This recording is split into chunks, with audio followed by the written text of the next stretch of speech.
Crystal Palace was designed by Sir Joseph Paxton in just 10 short days and was engineered by Sir William Cupid. The Crystal Palace was built using cast iron and glass and was designed to hold the 1851 Great Exhibition in Hyde Park, London. Existing full-sized elm trees were retained with the edifice built around them, enclosed the elm trees within the exhibition hall. The Great Exhibition was conceived by Prince Albert and was used to symbolise the economic, military and industrial dominance of Great Britain.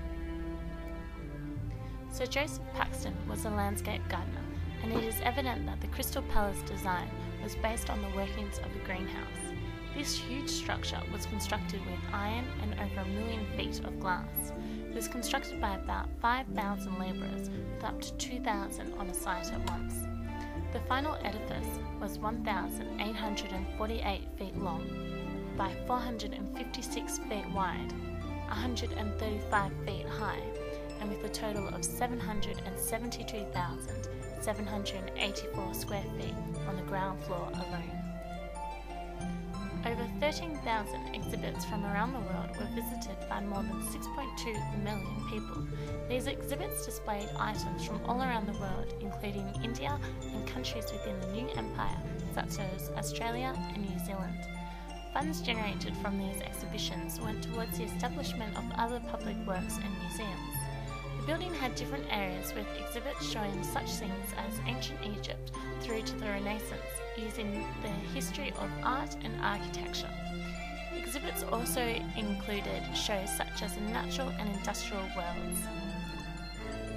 The Crystal Palace hosted many major concerts and also world-famous circus acts such as the tightrope walker Blondin and the central transept of the palace.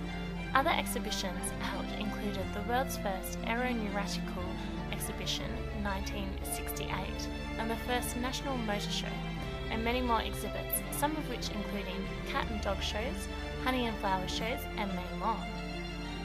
Joseph Paxton, the designer, was first and foremost a gardener.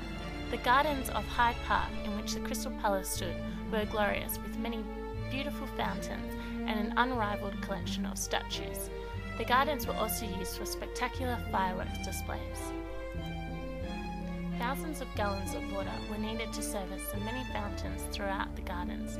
Jets of water from 2 main fountains reached up to 76 metres high.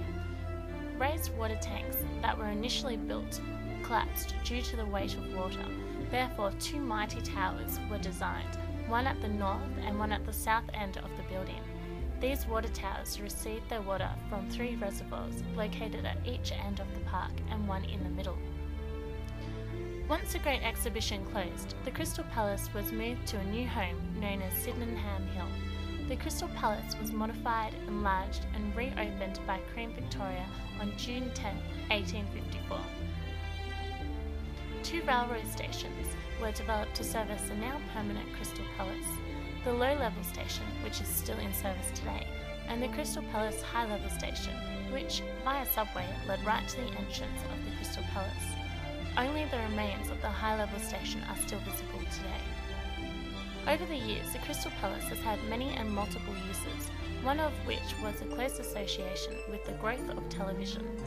In June 1934, there were 4 fully equipped studios situated at the Crystal Palace. The Crystal Palace has also been home to many sporting events and showdowns, including football, cricket, motor car racing, polo, rugby, fishing, ice skating, gridiron, cycling, archery, and many more. During World War I, the Crystal Palace was used as a naval training establishment, formerly known as HMS Crystal Palace. After the end of the war, the palace was reopened as an Imperial War Museum. The relocation of Crystal Palace burdened the company with a debt that it never repaid. The original palace cost £150,000, while the relocation of the palace cost a shocking £1.3 million. The palace changed owners after it fell into disrepair. The Earl of Plymouth, Sir Henry Buckland, was the one to purchase and restore the edifice, bringing visitors back once more. Tragedy struck on November 30th, 1936, as the Crystal Palace was engulfed in flames, burning it to the ground. 89 fire engines and over 400 firemen could not contain the flames that were visible for miles. All that remained of the Crystal Palace were the 2 water towers. However, these towers were demolished during World War II as Englishmen believed the Germans could use the towers to help navigate their way to London. The Crystal Palace was no more. Winston Churchill was quoted to have said, "This is the end of an age." Many proposals have been put forward to claim the former Crystal Palace site. However, as of yet, none have been accepted. Who knows what the future will hold?